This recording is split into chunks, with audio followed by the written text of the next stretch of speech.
again, Pro League format. So the winners don't stay. Just a pretty interesting matchup. And we already have the first game. The lobby is ready. Everyone is ready. This should start any minute now.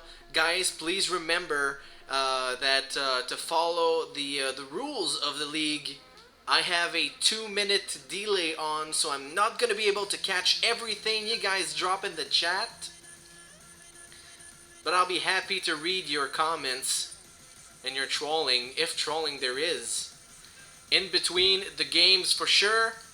Big props to the people in the Thunderdog League to allowing me to cast, even though it's their featured match this week. And just like that, we have the first game underway. Again, this is going to be a best of one. We've talked about this format time and time again. Well, time and time again. It's only the third week, but still. I'm going to take a few seconds in between the games to go see. Well, maybe you guys would like to go see the record of Rip Zeez. I have no idea how well they're doing in the league.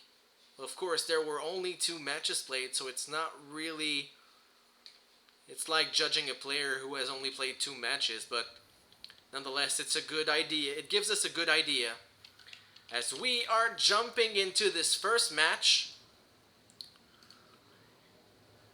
And both players, yes, of course, very mannered. Good luck, have fun, Rip Zeez. As this player that you see right here in the top left position, let me just see and make sure what is going on. There you go. What is happening? Yes, okay, that looks good. That looks okay, I guess. Alright, let's just do it like this. First player for Rip Zeez, spawning in the top left position of King Sijon Station, is going to be Jimmy! Jimmy! And his opponent, spawning in the bottom right, of course, of this 2-player map. The first player for Boreal eSports is going to be Spinal! Or Spinol, whichever you want to call him. I'm just gonna call him Spinal because I think he's a spy. He's definitely a spy. So we'll see where this leads us. Guys, if you want some information on this league, the Top Dog StarCraft 2 League, well, you just go to www.thunderdogesports.com. You've got a forum there. And you've got a lot of information about the other teams that are in the league, their records, and the upcoming matches. We're going to play every Tuesday at 8 Eastern. So it's really easy. You guys just follow the stream, and you know for sure something's going to pop up every Tuesday from now on. Especially, well, like I said earlier, this is the featured match tonight. So the official stream of the Top Dog League is also casting this match, which I thought would prevent me from casting it, and it's not the case. So you guys know for sure that for the, I do believe there will be 9 weeks of games, 8, at least 8, so for another month and a half, every Tuesday night, you just come here and we'll have some fun for sure. Now let's see what are those guys doing. We have a Marine on the way for Mr. Jimmy, as Spinal is heading for a very, very standard Mothership Core expand. Jimmy's SCV is just chilling in the natural, waiting to see what's happening. He's going to back out a little bit just to make sure he keeps it safe, and is going to come back for a scout a while after. And this is going to be a reactor barracks expand. We have some gas coming up. There will be a factory drop right here. There we go. So factory, right after the command center, 2 Marines here will try and prevent the scout that's coming right now, but it's a Zealot, and that is quite unusual. Oh, and there's a proxy pylon planted right on the other side of the map. I'm wondering what he's gonna do with that. At this location, it's definitely going to be a proxy. I expect like something like proxy Stargate of some sorts. And he even saves Spinal gets a really good scout. He gets an SCV pull that lasts forever as well, and even saves the Zealot. And he's gonna take a supply depot here. That's really big. Is he gonna take it? No, you gotta repair this. Oh my God, Jimmy, what are you doing? So barely saves the supply depot, and now is gonna come out. Will try to get a snipe on this mothership core. No can do. He's gonna fight right out of this time warp. Finally loses the Zealot, but two Stalkers are here, and what's dropped here? Oh, it's a Stargate, buddy. You gotta watch that for sure. Of course, Jimmy does not know about this. He has no idea. He is so focused, and he's gonna lose the supply depot. Barely, once again, barely saving it with the SCV repair, and the mothership core dies a horrible and painful death. But boy, did that mothership core make itself useful. Spinal, oh, is he? Yeah, he gets out of the Widowmine range in time. But my goodness, did he get a long SCV pull or what? And I'm wondering. Yeah, this Oracle is rallied right into the mineral line. There are two Widow Mines, but there are not enough Marines to fight this. And oh my God, he does the right thing. Jimmy.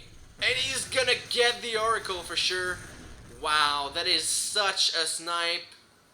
Big hit here for Jimmy. Basically, he just bought himself back into this game. But there's a proxy, another proxy pylon, closer to the natural right now, and Spinal has not expanded yet. And Jimmy even dropping with the first medevac. He's gonna get it. Is he gonna get it? No, the Oracle will get out of time. There's no stim on those Marines, and the Oracle makes it out alive. But honestly, what can he do? He's gonna get some detection? Okay. Oh, yes, he wants to get the Widow Mines. How smart. Did not think about that. Really, I kind of forget how useful these Oracles can be, and how big that was. You know, the fact that he actually managed to get the Oracle out in time. Medevac will just roll next to the Stargate, not destroying it. If Spinal, well, Spinal knows about this, of course, and he could go back and drop another pylon there. And still two SCVs just chilling on patrol here. And with the vision of the high ground with Mr. Oracle here, he'll just, well, it's not a, oh my God, he's got to, oh my,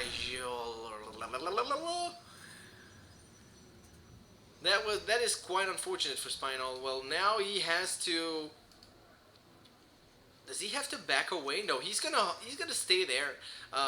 Maybe only to see what's the expansion timing of his opponent. And right now the drop here didn't do a lot of damage. No workers killed at all. Did not manage to get the mothership core either. And saves most of, well, all the Marines at least. And he's gonna come back and see there's no expand. So there's gotta be something behind this. Well, of course, he saw all the production facilities of Mr. Spinal here. And this is going to be interesting. Spinal stays on one base, is sending out, there you go. Why not repower that Stargate? Why the hell not? And Jimmy is in a total defensive stance here. Just started with stim pack, and Spinal is trying to go for it, but he, oh, and he even snipes. There was a sentry here, right? That was a sentry. He could have force fielded like one side of this bunker and try to snipe it, but I believe, I think Spinal doesn't have the power to stay there anymore. I mean, once Jimmy gets out of there, and even with those 9 Marines, he's still so oversaturated here. Once Jimmy decides to move out, he's got 23 Marines, 1 Marauder, he's got 2 Vikings. Just a little bit less than I expected, but still a lot more than Spinal. You see this 43 army supply versus 23 only. And still no expansion for Spinal. This could end up like this could cost him the game at some point. Spinal now getting and yeah, Jimmy sees the size of that army. He has to go out. He must not lose any units to this, or else it's death. And GG is called indeed. No way Spinal would have done anything after that. Even, well, he repowered the Stargate, but he couldn't do anything against Jimmy's army, which would eventually have had Stimpack, and I don't know if that was an engineering bay, but oh yeah, here's my face. Hello guys. 27 viewers, which is awesome. Thanks for watching. Even though we have two channels streaming the same clan war, which is a little bit awkward, but not that much. These are the response because losers will change those two as well. We just recode map. Let's go back to some music just because. Guys, let's see chat. Rip and Pepperoni, Rip Easy, Rip Zeez. Yeah, okay, you guys are really mature. That's great. Perfect. My god. So Boreal, so you guys are making fun of Rip Zeez, but they're actually ahead. 1-0 against Boreal eSports. Again, my name is Cadium. You may have heard of me. Let's just post this chat everywhere. You guys, if you guys follow me at BRLCadium on Twitter, you can retweet what I just tweeted, that the stream was live. Also, if you want to share it on Facebook and your own Twitter, please feel completely free to do it. It's always nice to have a lot of people watching the games, since they're awesome. It seems I have a... So do we veto or not? Okay, so these guys are discussing vetoes. I want to take some time to, of course, thank Boreal eSports for having me on the stream tonight once again, and to thank their sponsors too. Havoc Technologies, you see them right above me. Havoc Technologies, the Stinky Footboard, and iWeb. I don't know if it's iWeb Technologies. I think it's just iWeb. So thank you for supporting Boreal eSports, and a big special thanks on my personal part for CIPC.com, which is providing the computer that's streaming right now. These guys are awesome. It's a shop. It's a shop in Montreal, and you can also shop online, like I said, at CIPC.com. These guys are awesome, and they're also supporting esports by providing this streamer a really epic computer to stream, so thanks a lot. We are looking into game number 2 right now. It seems Rip Zeez vetoed Deadwing and Boreal vetoes Catalina. So the remaining 5 maps will be played. Of course, King Sejan is first map. Not that it was selected as first map, but it's the regular first map for all matches, so it cannot be vetoed.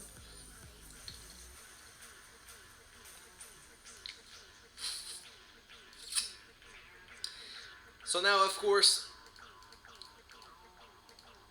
okay, so they don't agree. These guys don't agree, so they want to know if Catalina is the next map or the veto. It's of course the veto. Yes, because the player is not selected. So this is Pro League format. So no winner stays. It's 5 best of ones. 2 new players will enter the arena right now, and this time it seems both teams had a veto, which I didn't know. And the team who won selects their player first, and the team who lost the last match get to select both their player after, so they choose the matchup and they choose the map as well, which is really interesting. So map then,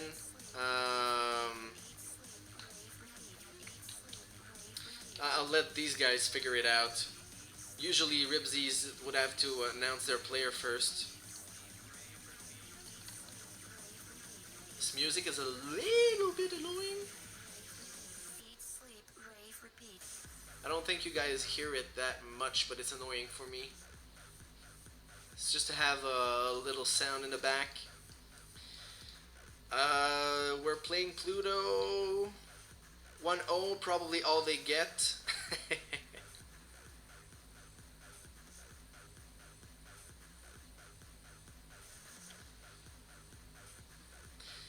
So Hushang guesses Little Miss Chibi is gonna play for Rip Zeez. We'll see about that.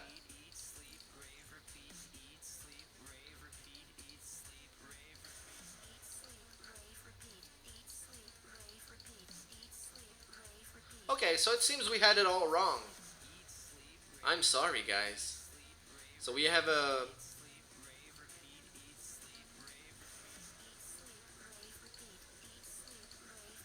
Okay, so this is kind of not the way it was explained to us, or to me rather. And my understanding is that well, both matches we played in the last 2 weeks were played in that way. I'm reading chat at the moment, like the in-game chat.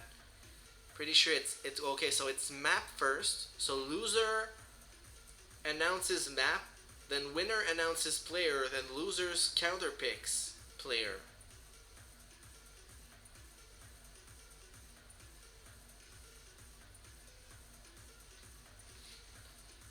I think so.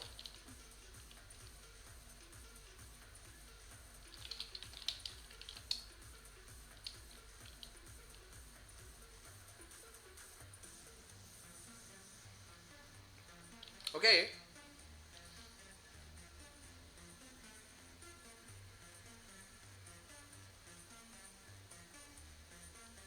That's interesting. Well, guys. So, your guess is Boreal wins 4-1. Well, why not, guys? I know there's a delay, but why not? All of you guys should announce what you think the score will be, since you guys have to remember that no matter what's the score, we play all 5 games. So we already have Hushang says at least 1-1 since he's gonna play. Okay, that's my guess. But Boreal wins 4-1. Do we have some Rip Zeez fans maybe watching? Maybe? Why I let these guys just hang on. Let's see where we stand at the moment.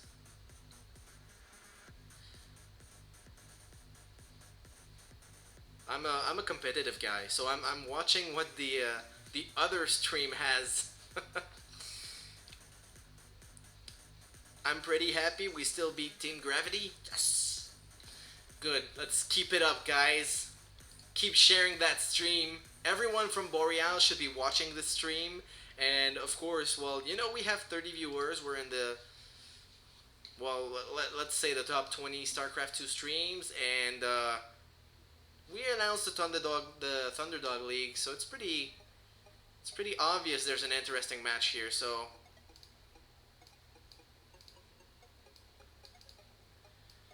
Hushang, this is the other Twitch stream. Why would you post that here, sir? I just said I'm a competitive guy and I don't want these guys to beat us. No, no, seriously, it's for supporting the league.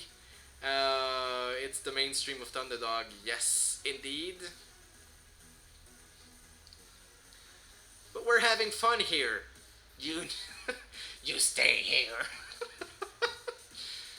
Second confirming. I should jump into the lobby. I didn't get a.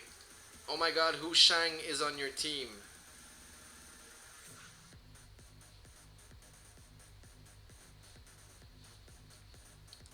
So the map will be Nimbus.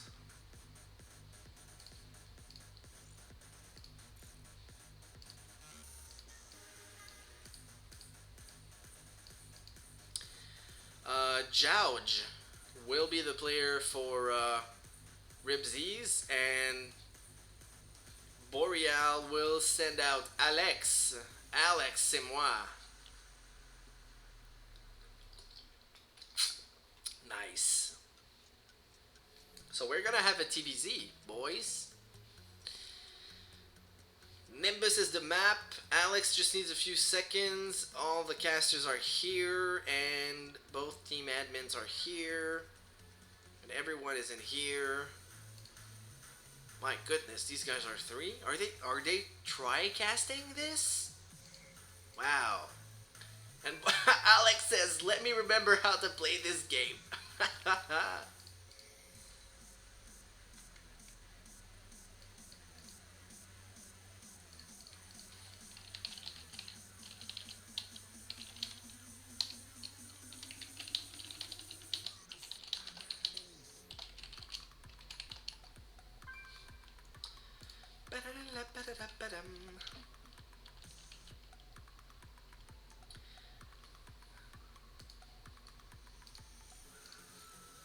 Should be good in a few seconds, guys.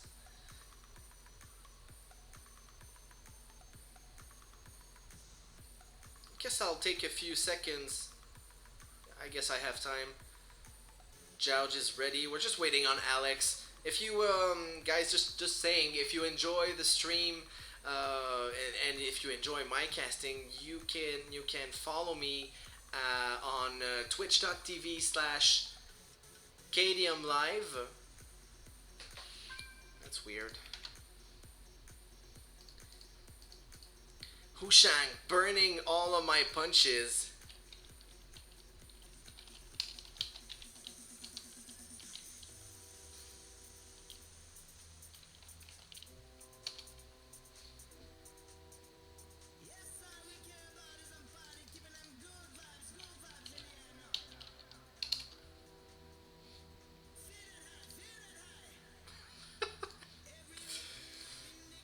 It's just weird to chat live with you guys and have the comeback 2 minutes after.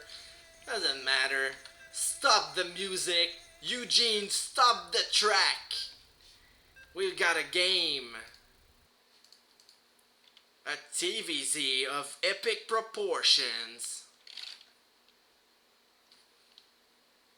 And we can all benefit from this tip. Gather as many resources as you can and spend them all. The larger army almost always wins. There's one word in that sentence that should be changed to Protoss, in my opinion. Like, larger. The Protoss army almost always wins. Okay, that was my trolling. Trolling, like, slash troll ends. And we are in game number 2. Here's our players playing for Rip Zeez. Spawning out of the top right corner of Nimbus is Jouge. And his opponent, playing for Team Boreal eSports, spawning out of the bottom right corner, it is Alex. And it seems like all of these players start their games by saying good luck, have fun, Rip Zeez. Okay, why not? So let's see here. Boreal trailing by 1 at the moment. We've had some predictions that it would end 4-1 for Boreal. Like that the first map would be the first and only one they drop. We'll see if that is right, though.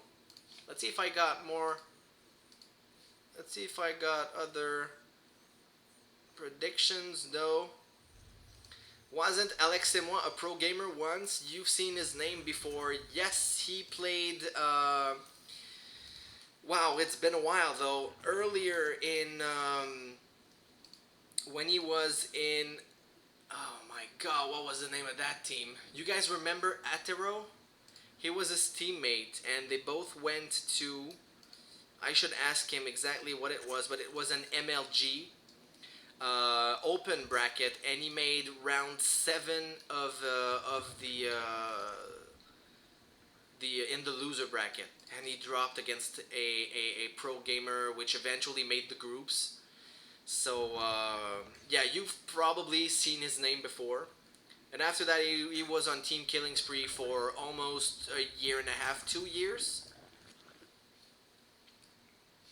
So that's probably where you've seen him. Alright, so speaking of which, we have a weird wall off here by Alex, which will allow him though to get an add-on here. The Overlord Scout will get here for Jouge, and he will scout. Yep, there you go. The position of his opponent. Meanwhile, we've got a hatch almost done. It was gas first. Was it? No, it wasn't. I'm sorry. Oh my god, I missed the timings on this. It was not. But he's harvesting gas nonetheless, and he's gonna have enough for speed in a few seconds. And the Reaper is out. Oh my god, that's not what I wanted to do. Okay, my hotkeys are bugged. Doesn't matter. Reaper is out, as well as, well, Jouge has 2 pairs of links. He should be able to defend this without any casualties. And the queens come out, and it's all over. Seeing the timing of the queens, Alex pretty much knows what's up. He's still gonna come back, try to get a scout on this natural. He may lose the Reaper here. Careful, and he does lose it. A little misstep here by the Terran player for Boreal. You do not want to lose that early Reaper scout. So important. Meanwhile, Alex is, yes, taking his very, very safe upper ground natural expansion here, switching the factory and the barracks. He dropped it in the wrong spot. Well, you know, that happens. You know, not every factory driver has got their license. They often drop in not wanted spots. You know, it happens to everyone. Adding in some Hellions here. Jouge still not started with his third base. Still connecting a little bit of gas, but only 1 harvester here. A little bit oversaturated in the natural. He could swap 2 of those drones to get in the gas. He tried to get an Overlord Scout in, and he saw the starport, but did not see the Tech Lab add-on. And let's see, did he see the... Yes, he saw pretty much the setup, what was coming. Knows there will be some Hellions. Still working on those debris. I'm curious to see. Gets a Roach Warren, there you go. And he's up to... Yeah, he's getting 2 additional gases.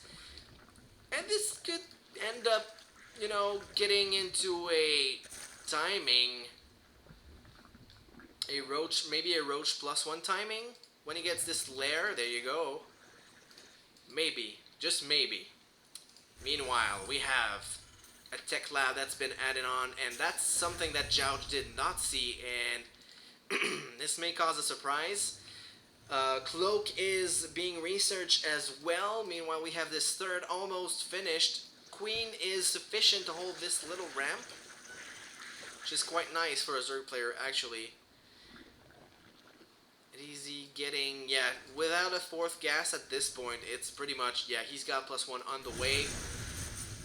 There you go, Alex. Could try to attack his own unit and benefit from the splash damage to get the Screak Tumor, just not gonna do it, and he's backing out. Just put some pressure, but it did not work. He was, yeah, there are 6 roaches on the field, but I think they were scheduled roaches, if I may. And yes, he is going to have, well, speed might be a little late. Speed might be a little late here, and Hellbats are on the field, and they are quite effective, even against roaches, especially if you don't micro them. Oh my god, Jouge, what's happening? He's in the natural, the main, in fact. He's straight into the main, sees what's up. There are 6 roaches in production, now only 3. Queens are going to try their best to defend this, but only now does a Hellbat fall. He could have had some 6 splash damage here, but just not going to do it. And he's really focusing on the army. He does not want Jouge to hit this critical number of roaches. And he's been blocking the roaches with the morphing Hellbats, the transforming Hellbats.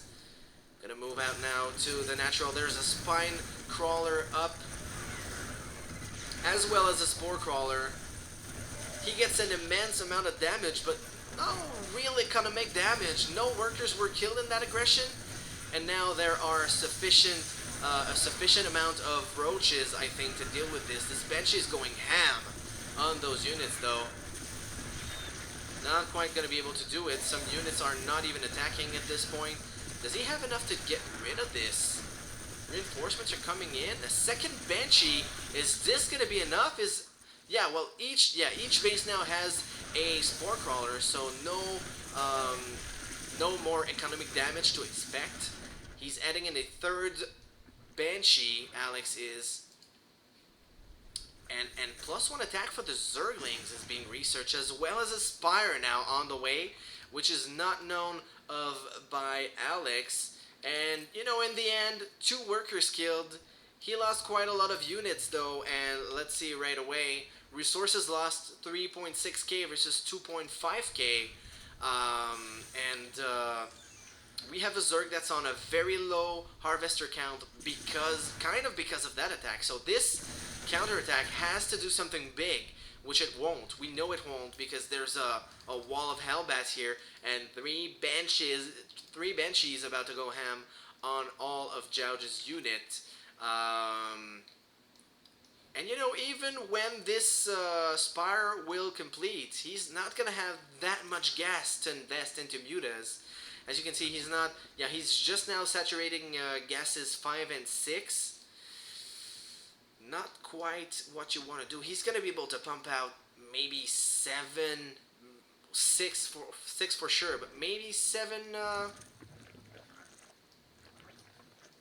mutas. Not even. He's not producing anything. He started a Baneling's Nest. Oh, and Alex is trying to snipe this hatch, and it'll work. It'll work at the cost of a Banshee. That's a trade a Terran player would take any day. Oh my god, as if the economy of the Zerg player was not affected yet, but this third is undefended, and Jouge will get, well, kind of the damage he needs at this point, but not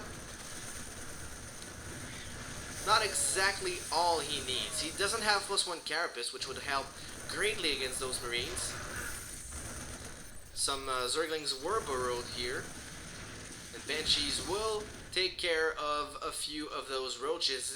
This is turning into a quite weird game. We have, how many mutas are on the field right now? 4. There was 1 in production. There we go. And he's getting +1 upgrades for it. I mean, with that quantity, I would rather have like an additional muta. Considering you lost this base and you're not getting 6 gases worth of gas, I would have invested in an additional muta, I think. Maybe it's better for the long term, though. Alex is building a wall around his third, but there's still this back door that's undefended, unprotected. And mutas will try to sneak in, maybe get a few additional SCV kills, but these 2 missile threats have been completed. Oh, and he's heading straight for the army. Jouge getting the some damage done, whatever damage he can, but is it enough? I mean, at this point, Alex has a 50 supply lead. Army supply nearly the double of the Zerg player, and, well, we know Zerg players can produce a lot of units really fast, but I'm just not sure about this. Does he have Zerg Baneling speed? Just not yet. Is it gonna be made in time for this push? I do not think so. And let's see how this unfolds here. There are some Banelings, but he cannot afford to fight off the creep without speed. Of course, some tanks are adding in. He's trying to get some, Hellbat snipes. But Marines are stimmed and separated from the rest of the army. Let's see, Alexim was split here. Some Baneling connections were done, and this Baneling burrow did immense damage, and again, Baneling connections were insane. And this basically reset the game. Well, basically not reset the game, but reset the supply, because the resources lost are clearly in Alex's favor. But here are the reinforcements, and he's fighting on creep. He has to lift those units. 2 tanks are still here, though. One's sieging up. And let's see if he gets connections here, and just not yet. Units are streaming in from the main. Baneling connections just not exactly what you want for Jouge, and slowly but surely, Alex is getting the edge here as he's able to fight on creep. Maybe a little scan here to deny some creep would help in the long run, but you want to deny this third as quickly as possible. Drones move out of the mineral line to fight. He loses all of them, and there are no units. The GG, well played is called, and Alex takes number two, game number two for Boreal, and ties it up 1-1. Boy, what an exhausting game to cast. That was pretty sick. I mean, I kind of like the hold from Jouge. You gotta give him credit for. I really thought it was done for on the first push. Like I didn't expect Alex to need reinforcements to that push because his army supply was so dominant. I'd like to say, but still, those burrowed banelings. That's quite nice. He burrowed under the medevacs, and when Alex moved forward, I think he got maybe 15 Marines off of that. That was really nice. Really, GG. As we head into game number 3, now Rip Zeez will select the next map, since this has changed. Rip Zeez will select the next map. Then Boreal will announce their player, who most likely will be Hu Shang, as he requested to be the next player earlier on. And then Rip Zeez will counterpick.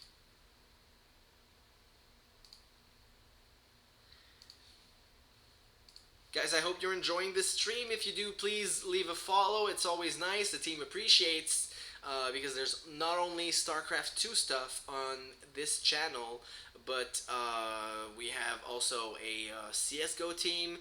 I think we streamed some Smash Brothers too. And I do believe there's a Hearthstone player that streams every now and then, I think. I'm not too sure about that. But yeah, you definitely want to follow this channel. And if you enjoy the streaming, the casting rather, you can drop me a follow at www.twitch.tv/KadiumLive.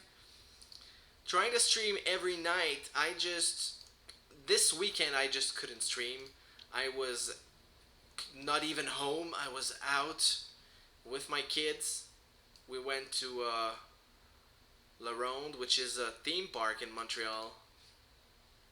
Had a lot of fun there. I still can't believe I should probably show you guys a picture.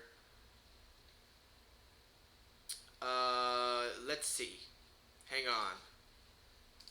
Let me just check if we're ready for the next game. Just not yet. Okay, I want to show you where I was with my 5-year-old daughter. This Saturday. Let's see here.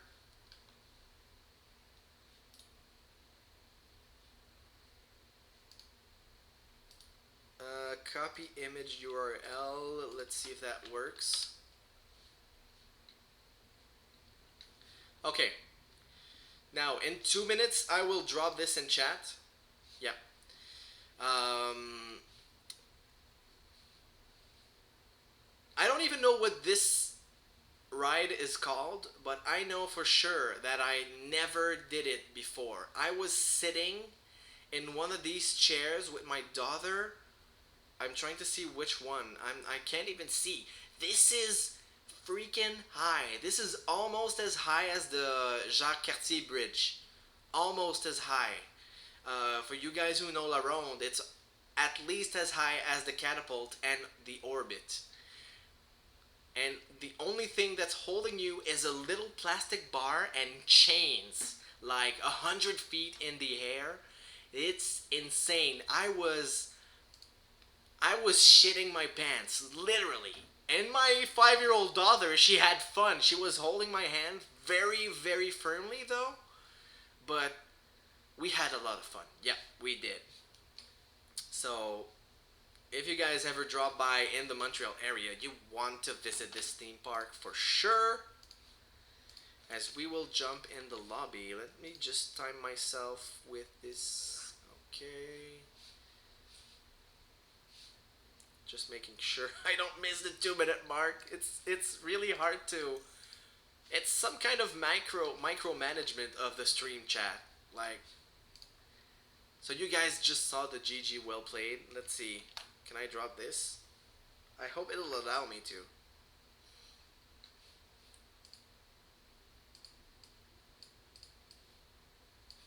I think so.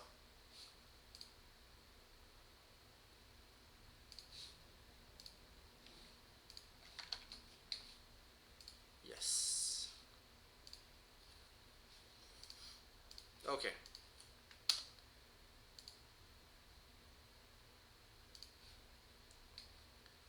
Well, this is not a screamer. It's not. It is really high. So, we are in the lobby. We have Pluto coming in for Montreal. Boreal. Pluto is going to be AFK for about a minute. And let's see, the next player is going to be Celium. Celium. Let's see right away what matchup we will get. Is it going to be another TVZ? Looks like it. Celium is only accepting invites from friends, which is not what you want. He is a Grandmaster Zerg player, so it is going to be another TVZ, 147th Grandmaster.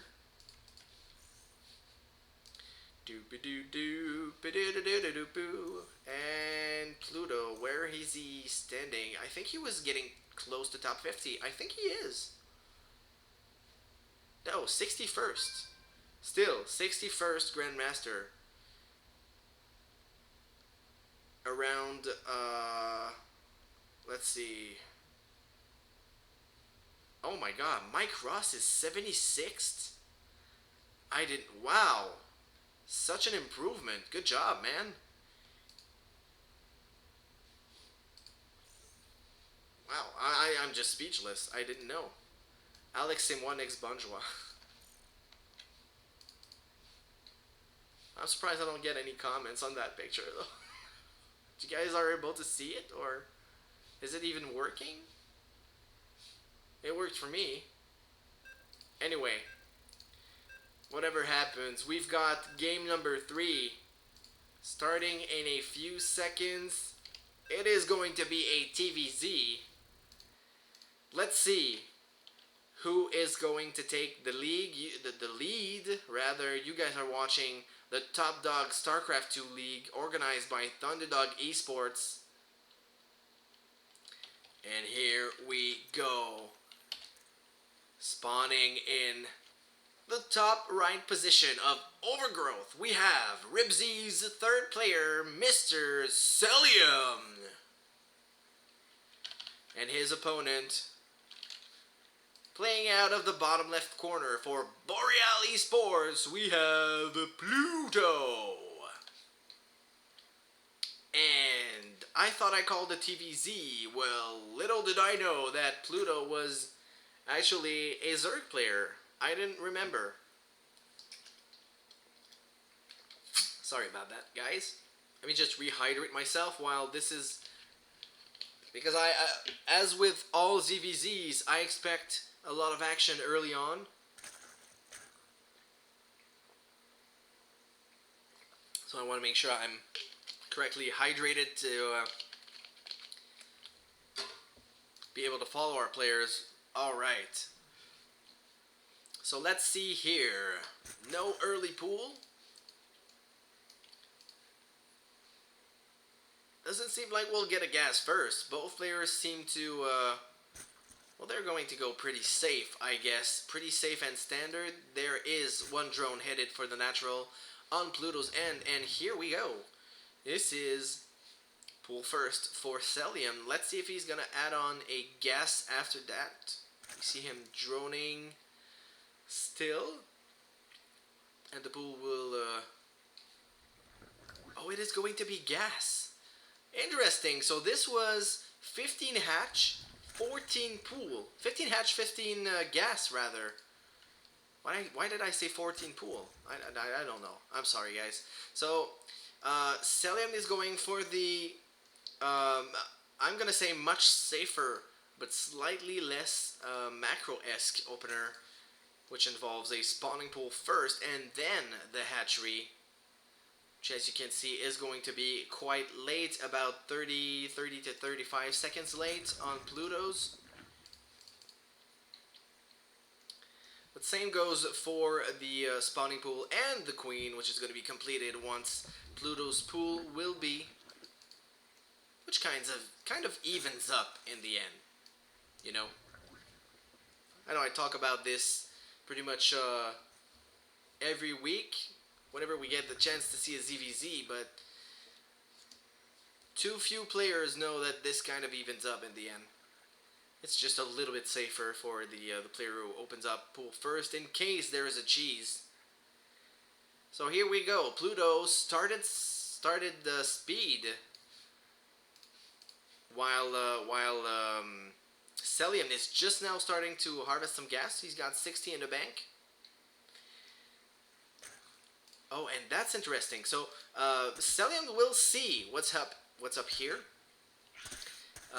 Getting a few. Well, it's not damage, so to speak, but it is economic damage in a way, since Pluto is pulling almost all of his drones to take care of those two Zerglings. No drones were killed, but still he lost what, maybe 50 minerals, 75 minerals out of that. And the Zerglings got a really good scout. He knows now that there is speed on the way because he saw this spawning pool twitching all over the place, and that Pluto kept producing, well, not producing, but harvesting gas. So he knows that something's up, and he throws down a Baneling's Nest and a Spine Crawler at the natural, which is going to be really useful. And his Baneling Nest, his own Baneling Nest, is quite well timed as well. Honestly, I think the Rip Zeez player should be able to defend this. There will be a lot of Banelings, but there will be a Spine, 2 Queens. There will be Speedling in about 20 seconds. Let's see the reinforcements. He will have a timing though. Pluto has some kind of a timing, but he needs to hit, and he needs to hit hard. Which he kind of does. Takes down the Spine. The Banelings, are the Banelings up? And they are. Huh. Interesting. Celium just detonated 2 Banelings on, I think it was Pluto's Banelings building? And only got 1 of them. Got to cancel on the second one, but still. Link production is nearly equal. Supply lead is still in Celium's hands. And he still saves the 2 Queens, which is of utmost importance in the defense of a Speedling Baneling all in. And now we've got the Rip Zeez player with 8 Banelings on the way. 7 are building for Pluto. Oh my goodness, will he get a cancel? He could have got a nice connection here. Tries to bait it. Oh my goodness, those stacked Banelings. And he loses all of them. Oh my goodness, this is the worst possible trade. He lost, and all the Zerglings. This is game. Definitely game. He's going to try and hold on to this, but I'm sorry.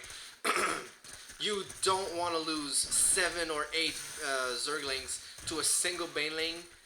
And he also got a disadvantageous Baneling versus Baneling connection earlier on. I think it was 4 or 5 versus 2 or 3. So, yeah. Manages to get out of this, but for how long? Celium, at this point, and if those Banelings complete, it's gonna be a madness. And they do complete. And one of them gets a nice connection.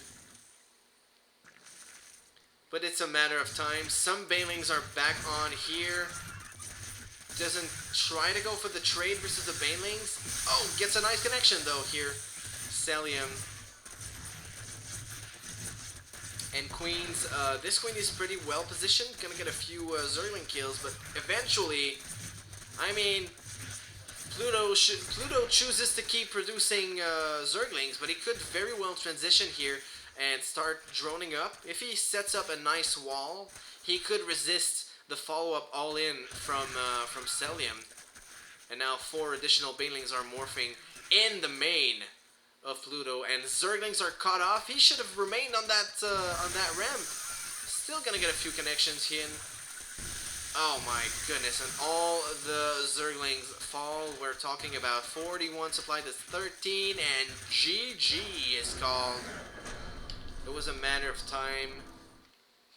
The game was basically over when those connections occurred. He needed to keep those Banelings alive, do some nice connections with them, and he would have still been in the game. I don't know if you guys can see it. I think so. Yeah, you guys can see it right here. This gigantic drop right here. These are the connections that were. Look at this so effective trade. We're talking about barely even to nearly double the army value for Pluto, and the rest was a formality for the Boreal player, who gives his team a 2-1 lead in this clan war.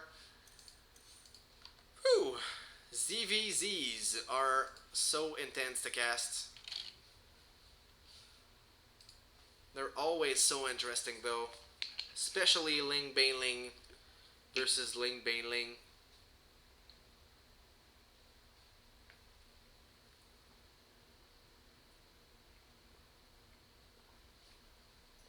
Wow.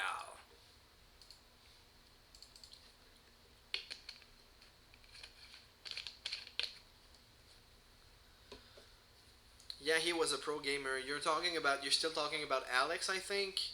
You could say that. He was at least semi-pro. Like he Okay, let's talk about the definition of a pro gamer. What do you guys consider a pro gamer? Is it someone who streams? Is it based on his level of play? Uh, because I mean, to me, what a pro gamer is someone who is able to live off of his StarCraft 2 winnings and stream revenue and YouTube video or whatever revenue. He's able to live off of StarCraft 2. That is a pro gamer, no matter what the level. I mean, you can be a bad StarCraft 2 player and still be a pro gamer. To me. To me.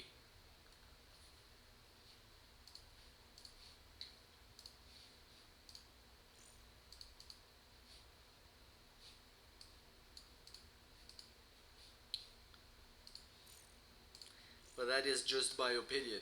It's also my only chance to ever be a pro gamer. No, honestly, no. I have too much stuff to pay. I would need like 3,000 viewers every night to be able to afford stuff.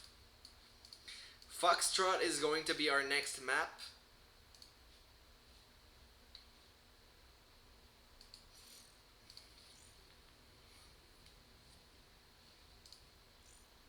Successful Bane bust, yes indeed.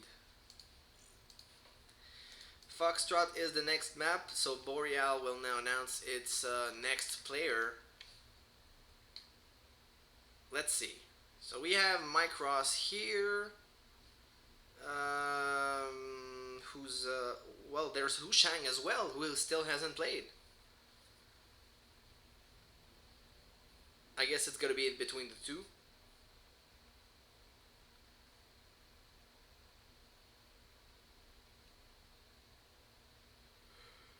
Oh my god. Huh. Sorry guys, I'm a little bit tired. Had a pretty awful day, in fact, overall.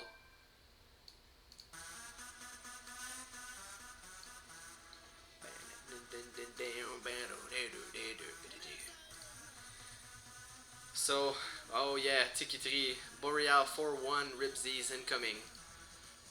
Maybe.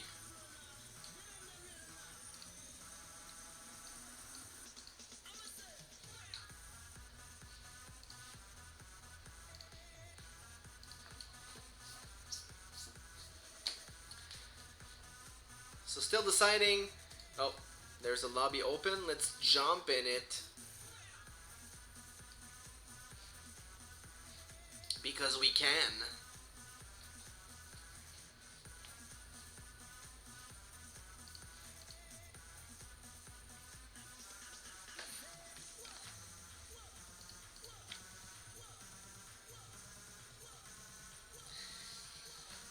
Oh my god.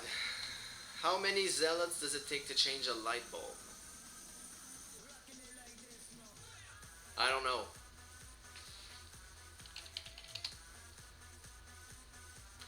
So guys, while we're waiting for the players for game number 4, if you want to follow, of course, if you want to follow the stream, please do so. We'd be really happy to have you as a follower. But you can also support Boreal eSports by checking out our sponsor above my head, iWeb Stinky Footboard, and Havoc Technologies. And to the left, you also have a way to reach us online, facebook.com/boreal-esports, directly on our website, www.boreal.gg. And I need to learn the Twitter by heart. It is, yeah, at Boreal Esports. You guys want to follow this to get all the news about our team. And of course, if you enjoy my company, I would be really happy to have you as a follower too on twitch.tv/Cadium Live or on Twitter at BRLCadium. I think I'm one follower away, 2 followers away to hit 300 on Twitter. So I would like to hit that as soon as possible. If you have a Twitter and you're just hanging out, you can follow me. I'd be really happy to hit 300 followers.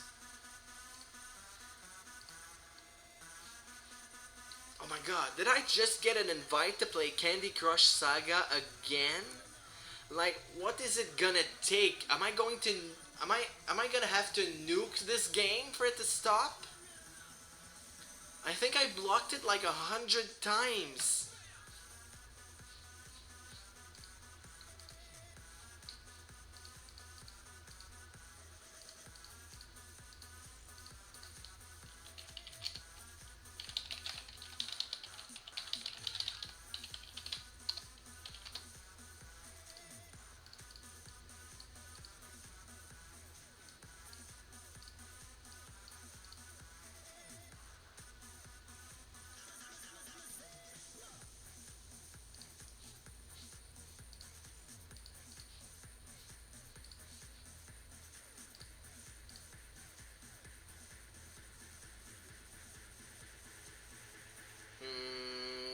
What's happening?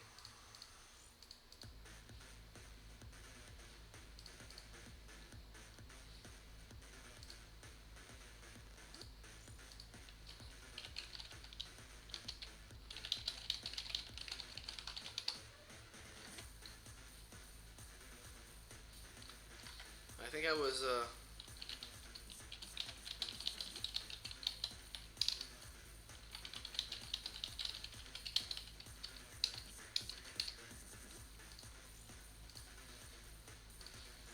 let me just reconnect real quick.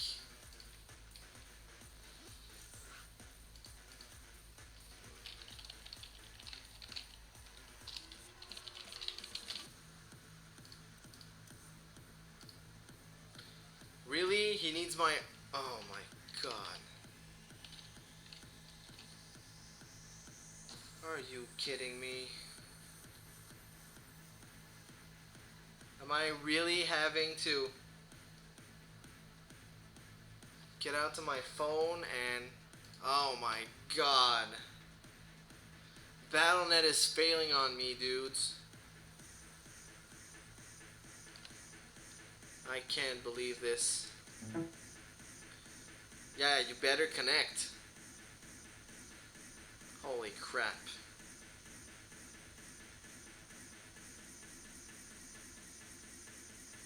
Come on. Nope, it's not working. For some reason.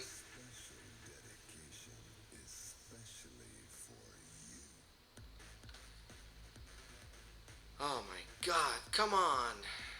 Just give me the damn authenticator, please. Thank you. Can you just not ask it again for 6 months? Thank you. Oh my god. Such a fail.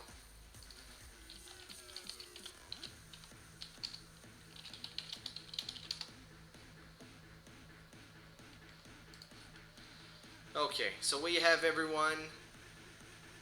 It seems the next player for Rip Zeez is going to be Winks.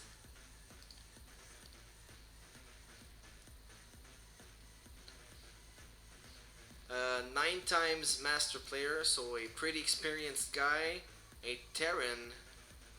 Tiger is a Zerg. Yes, race check for everyone. Let's stop the track, Eugene. Eugene, stop the track.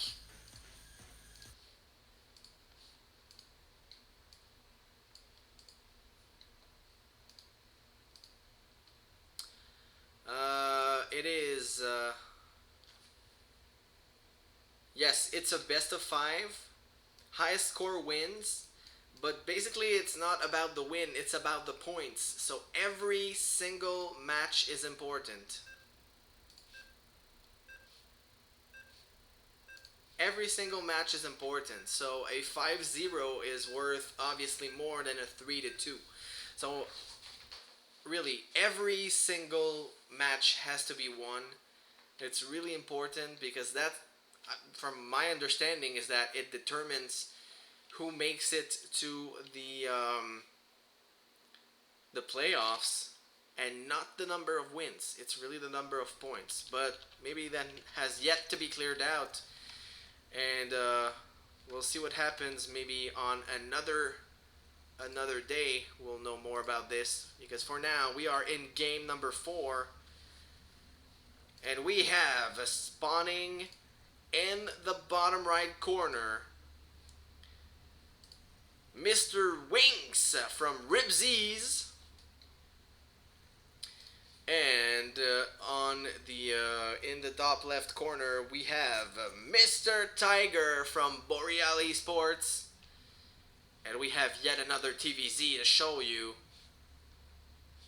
Let's see what these guys have to bring to the table. It is a quite important match. Of course, well, you want to get the points, but you also want to get the wins. And this is a pretty important match for the win, because a win from Tiger here gives Boreal the win by at least 3-2, since it's now 2-1.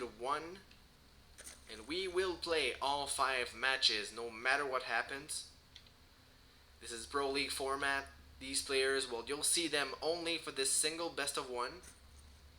And 2 fresh new players will arrive for the last game right after this one. So let's see here. It looks like we're going to have a command center first from Winks. Are we?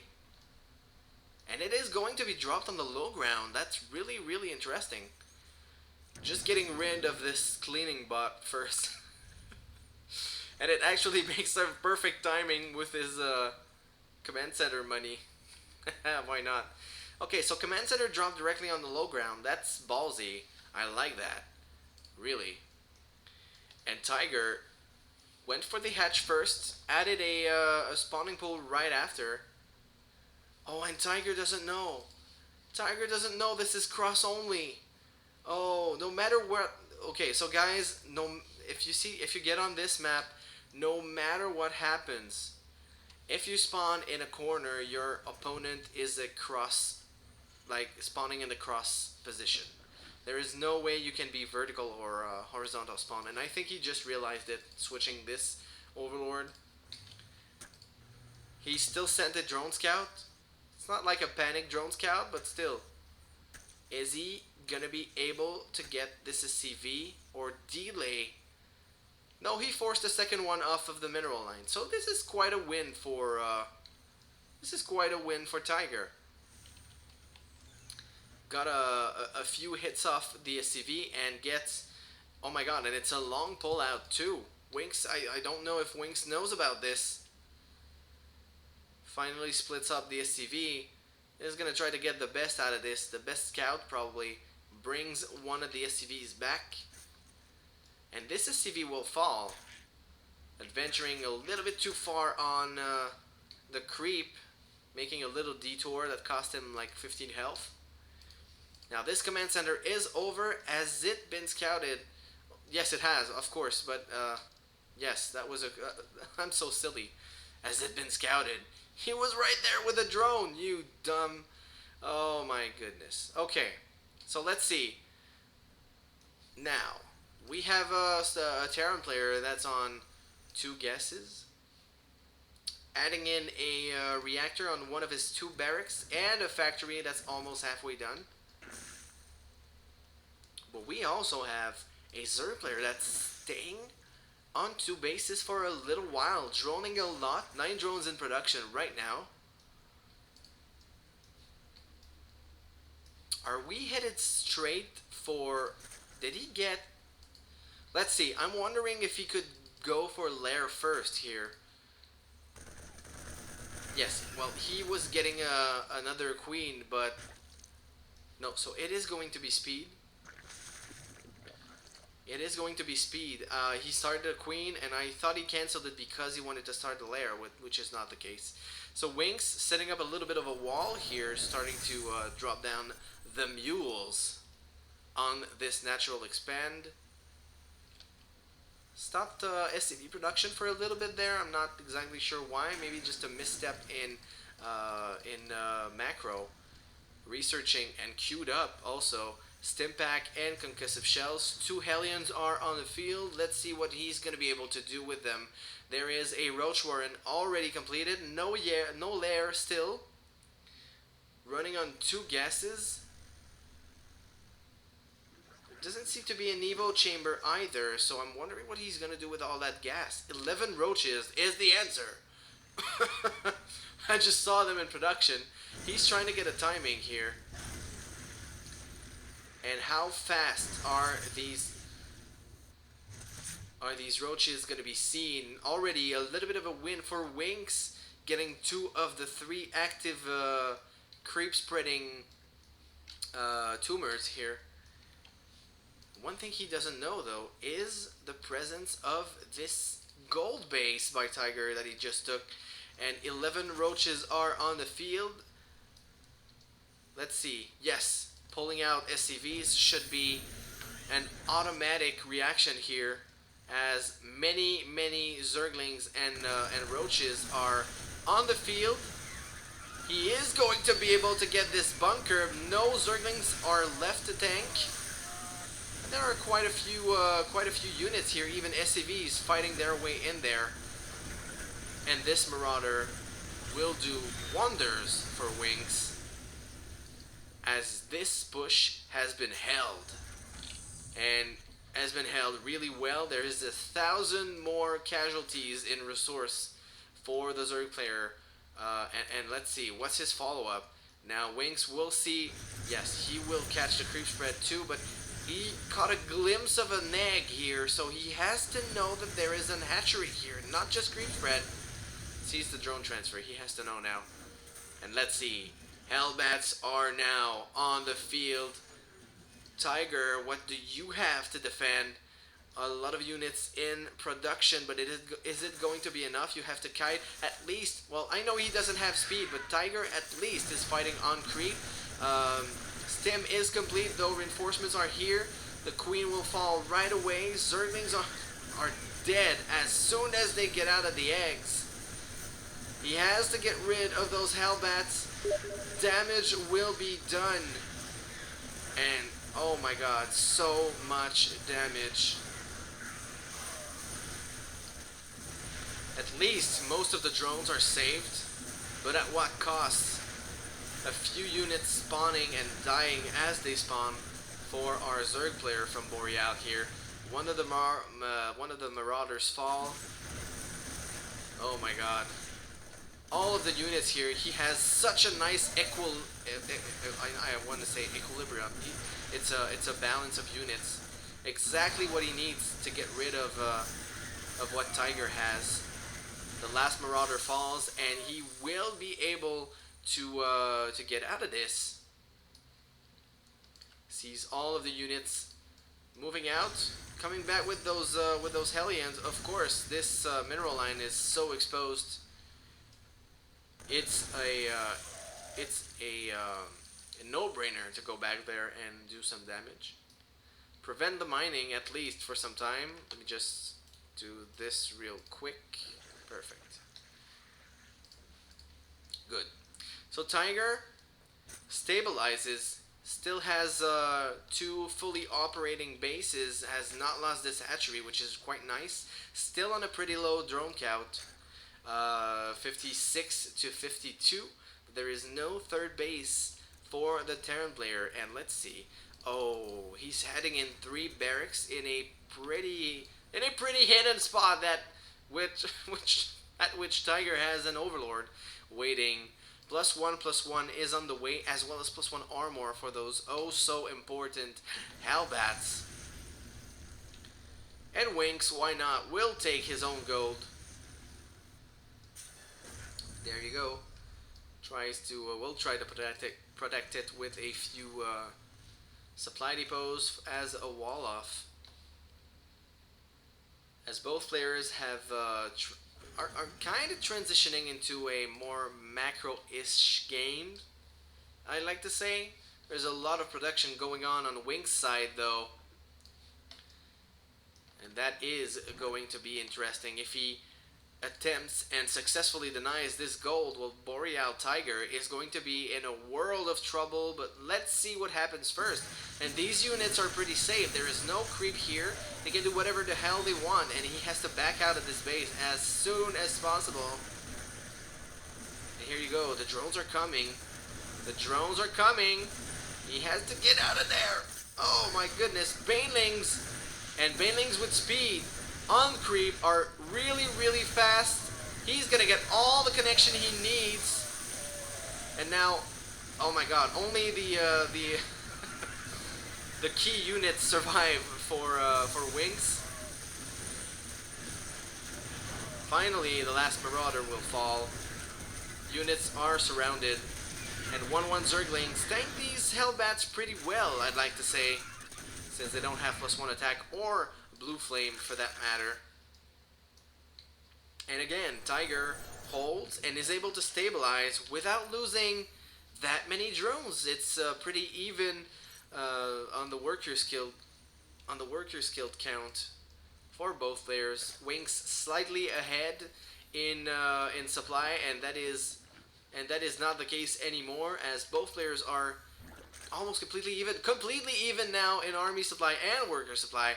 And Winks comes back for another round, this time with Widow Mines, and this one could hit pretty hard. Let's see. Oh my goodness, lost almost all of his Banelings. He has to back out of there. Needs more Banelings. There you go. Morphing 11 of them. And Winks is getting so much out of this gold and doing so much damage to Tiger at this moment.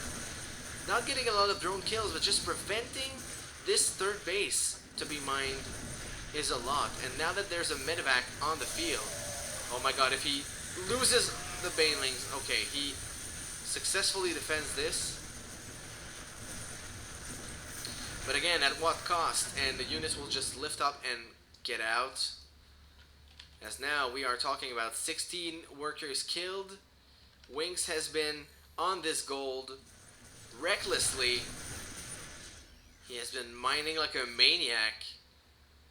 And Tiger is gearing up for a counterattack, but there's 2 Widow Mines pretty well positioned here. Tiger has quite a few Banelings. He thought his opponent would have maybe broken the debris here. Oh, and does he sneak in? No, he does not. Gets the reinforcements though, as he now manages to sneak into the natural. Has to micro those Zerglings though. He loses them all, gets 2 Widowmine hits, but that's it. Tiger is setting up for his fourth. 40 Zerglings are arriving on the field. 7 Banelings into production. I missed the Spire. There are 4 Mutalisks being produced right now, and +1 for the flyer attacks as well. Let's see here. We have +2/+2 Zergling and Banelings. What are the upgrades? We have 2 completed for sure. Yes, and 3/3 is on the way. Does he have anything else? Yes, he has +2 armor for his medevacs, I guess, because he doesn't have anything anymore. Any Hellbats. And again, this gold base will get denied. All the units streaming. And Tiger gets great damage done, and well, he loses a lot of units. Loses quite a lot of mining time as well, but at least these few Banelings survive. They could be key here in the counterattacks. Only one Overseer survives, gets all of the Widow Mines, loses the last Overseer, and at this point, I mean, you want to keep producing, but you're stuck on 61 Harvester while your Terran opponent has 82. Are you kidding me? Is this really an 82 SCV count? He needs a 4th base. There you go. This is already completely saturated. Drilling claws for the Widow Mines are being researched and produced. He's gonna lose so many mutas out of this. Oh, almost manages to get another Widow Mine. But I mean, what does Tiger have to defend here? So much production out of the Terran player. There's a good creep spread. I mean, pretty much everywhere the Terran will engage from now on is covered in creep, but will that be enough? I do not think so. Tiger's economy is crippling. He has so many larvas that he's not able to produce out of. Oh my god, only a few Banelings. He gets one sniped right away. Only a few mutas remain. High sec auto tracking, and the armor for the buildings is being produced. Gets nice connections though. Widow Mine hits right on the army of Winks, but look at this supply differential again. Is such in a highly favoring the Terran player, and this, I mean, it has to be game at this point. You have to call game. You have a Terran player that's taking his 5th, and Tiger was not able to keep this gold alive. Even if he has a mining 3rd, I mean, it's oversaturated. The main is mined out. It's really crippled. Look at the army. Yeah, the supply units lost. Even if the Terran player has lost a lot, I mean, it's just nothing in comparison to Tiger. 21k lost in units versus 14k. Huh, kind of wonder what happened there. Okay, so it seems like both players have stabilized. Winks wants to be sure that there is a 3rd at this location, which, I mean, the game would be over if it wasn't for this 3rd, so I guess you have to consider that there is a base there. Still has a little creep to work with. Creep was not denied. These Mutalisks should be good enough to take the reinforcements. Maybe grab these two. Oh my god, and missile turrets are already completed here, so no harass will be possible. Oh my goodness, this is such a big army. And those Widow Mines, I mean, this is literally a minefield. There's no way you're getting out of there. And if Tiger manages to get out of this, I'd be really surprised, because it's a really, really hard position to be in as a Zerg player. Even engaging missile turret does not have the DPS output to get rid of this quickly enough. He loses some mutas to this. Still, Tiger managed to secure a 4th, another 4th, and to get a little bit more mineral income. Let's see here. He's going pretty even with the Terran, but not for long.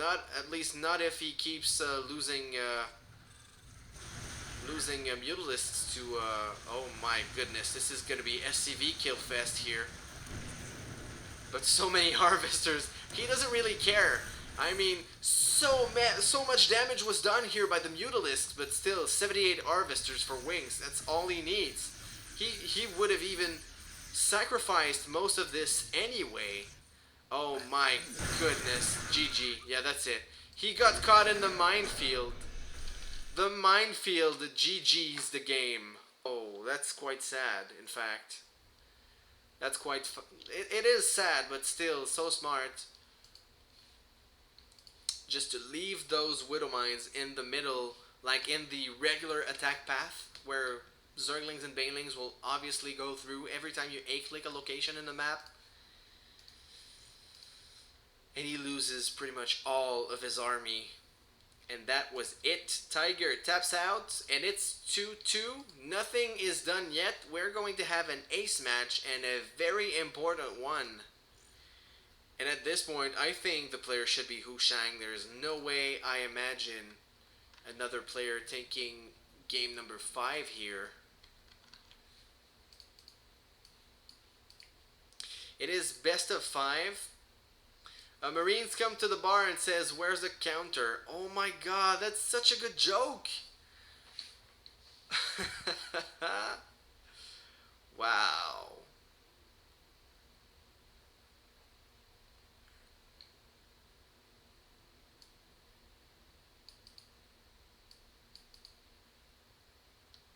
A Marine comes to the bar and says, "Where's the counter?" I have to remember this one. So yes, all 5 matches will be played no matter what happens, of course.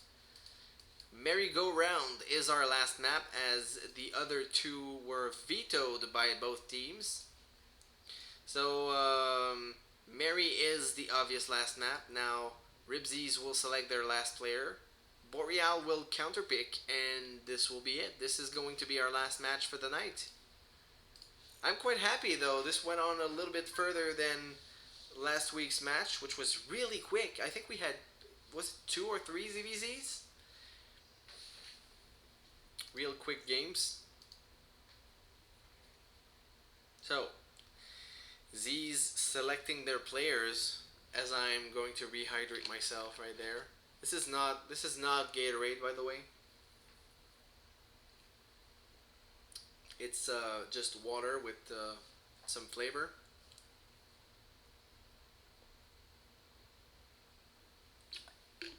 I'm done with Gatorade. It's way too. It's full of salt. It's. If you guys remember, if you guys were watching last week, I mentioned I needed to get a bottle of water with my Gatorade, which I did. I had the second bottle of Gatorade and I used the first one, and I was okay because after last week's match, I had like the morning after the worst headache ever. I was completely dehydrated. I woke up and drank like 5 glasses of water. I was salty, I guess. I was not happy about this. I hate having headaches.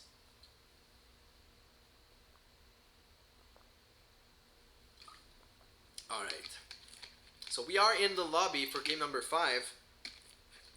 Final game of the night. As all the casters are joining us.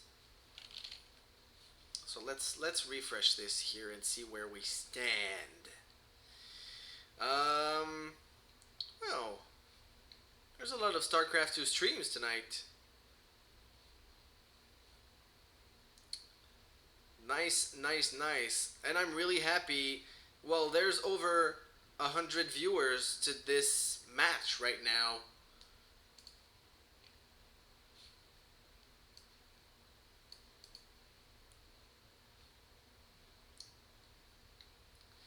What computer does Greg Idrafield use? IBM. Wow.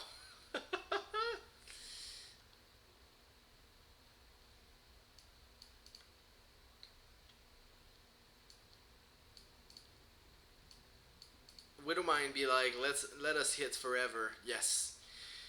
So there are requests for Mike Ross, but it is going to be Hu Shang.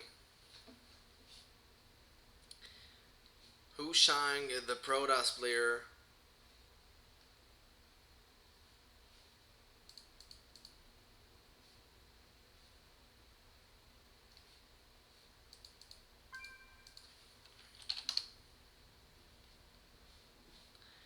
versus Dipwood.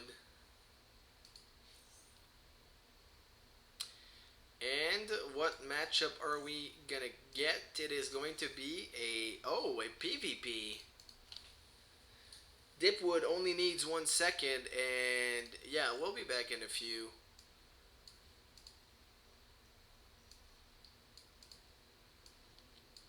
If we were to send a Zerg, it would be me. Yeah, he's Diamond. There you go. Come at me. um, our good Zergs already played and lost. Yes, that's true. We had a TVZ earlier on, which was Alex, the first win for Boreal, and then we had a ZVZ. Hmm. So both players are ready. Ready. Sorry, I was still drinking.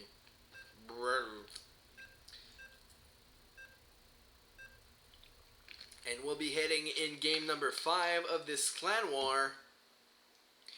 Team Boreal versus Team Rip Zeez. Who's gonna take it home? It's 2-2 right now. Let's get into this game and see right away. We are going to be playing on merry-go-round. Good luck, have fun, good games are cast upon each other. Good luck, have fun, Rip Zeez, as they've now we're now used to this. Spawning in the upper left corner. Sounds like a witch's curse. My thoughts exactly. Spawning in the top left corner of merry-go-round is Hushang. Red Protoss playing for Boreal Gaming. Trying to go for a little bit of well, not trash talk, but all correct answers. Taking it with a good sense of humor. I like that. Is going to be spawning in the bottom third of merry-go-round. The ace player for Rip Zeez is Dipwood.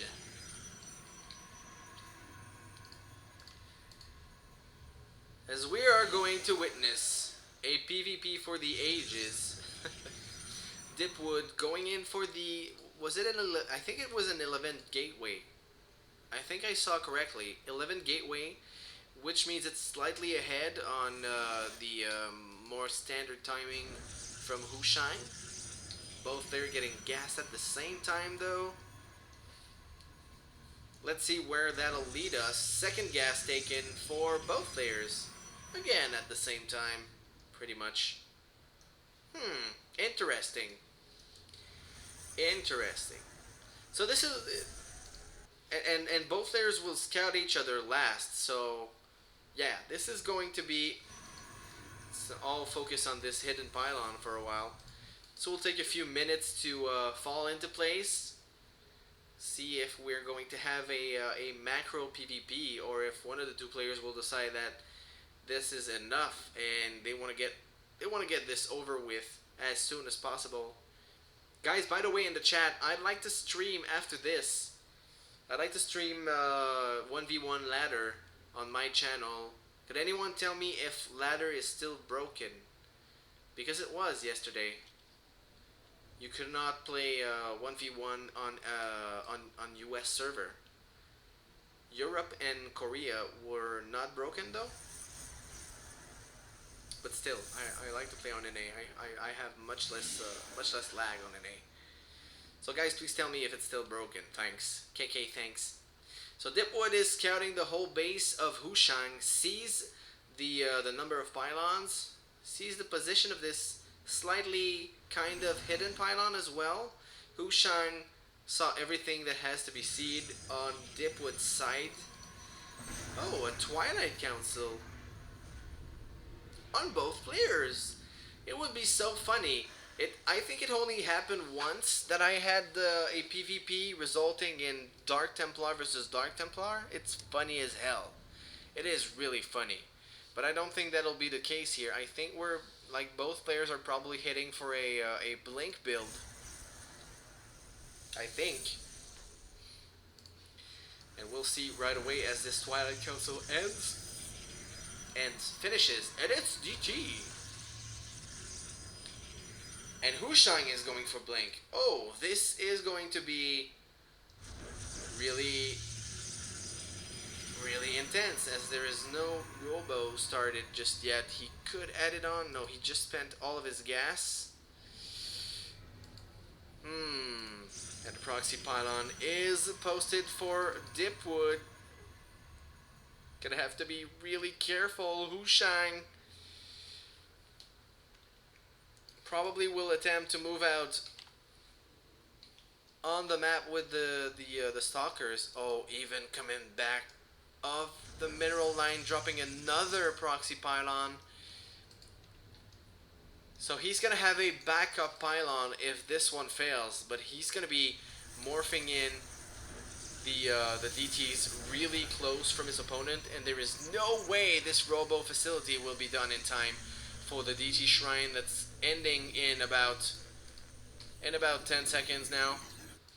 Hushang has a proxy pylon of his own. Let's see if they'll go for the base trade of some sorts. And I don't know if Hushang knows about this. Let's see. DTs are warping in. You see the little glare here. Hushang does not... Oh, now he sees it, I think. Now he knows what's up. And Dipwood goes straight for the Robo facility, which is the most effective decision he could have done. And it will be prevented. Oh my goodness. And this is going to be... Yeah, he's going to go out of the base right now. His next units are warped in on the other side, but still, I mean, if Dipwood only spawns one DT in his base, then this is it. And Photon Overcharge will even defend this. This is GG. Build order win, I say. Build order win for Dipwood against Hushang. Still a very nice game, and which gives the win to Rip Zeez. GG, well played. Rip Zeez takes the game 3-2 against Boreal, which is quite unfortunate. Let's remember, Boreal had a 2-1 lead and had match point. Quite unfortunate.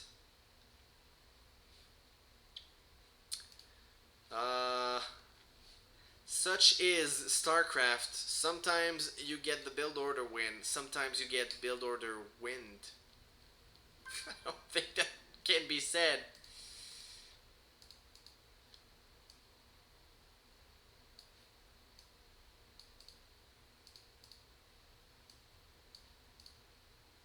If you have a sub, your emote should be Kappa in an apple. Capple.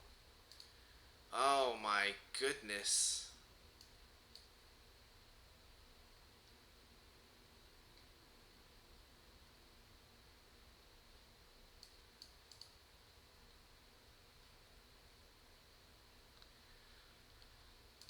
Alright, gee guys, this has been really interesting. I don't think I have enough time to stream though. No, I don't think I do. So tomorrow night we have a team meeting for anybody who's not aware of this and is in Boreal Gaming, Boreal eSports. We have tomorrow a I don't think it's a division meeting. I think it's a global meeting for Boreal eSports. So this is gonna be interesting, but which means I may stream a little bit later than usual.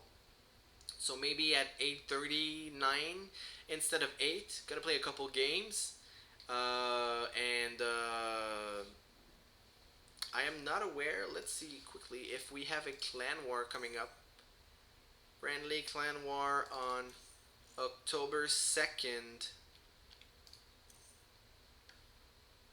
Yes, Thursday. guys. So yeah, of course, we're gonna be here for the Top Dog League Week 4, of course. But we're going to have a friendly clan war versus MIRG, which is I think Miraculous Gaming. Is that it? Not exactly sure. But anyway, Boreal versus MIRG, Thursday, October 2nd, 8 p.m. Eastern. I'm going to be casting this shit for sure. So I hope I see you guys then. Again, my name is Cadium. If you want to follow me, if you enjoyed the streaming, the casting tonight, twitch.tv/Cadium Live. I would be happy to stream my own games for you. Also, I'm not only streaming StarCraft 2. I'm gonna stream Diablo. I'm gonna stream Counter Strike. I intend to play not a speed run, but a complete run of Portal 2 for maybe for a 12 or 18-hour stream that's coming up. I'm not exactly sure. So please go on twitch.tv /KDM Live and leave a follow for whatever's coming up in the next month. I'm still raising money for Dreamland and the StarCraft 2 tournament at Dreamland. I don't think I have the, do I? The link. Let's see if I do.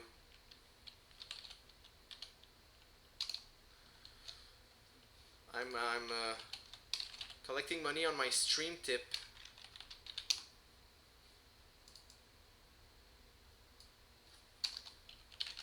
KDM Live.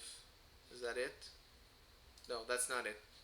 Anyway, I'm always posting it on my channel. It's not really appropriate. You had to do an Apple joke, I understand. So it's not really appropriate right now to post it here. Anyway, I don't have the exact link. I'm gonna have it for next time for sure. Thursday, Clan War.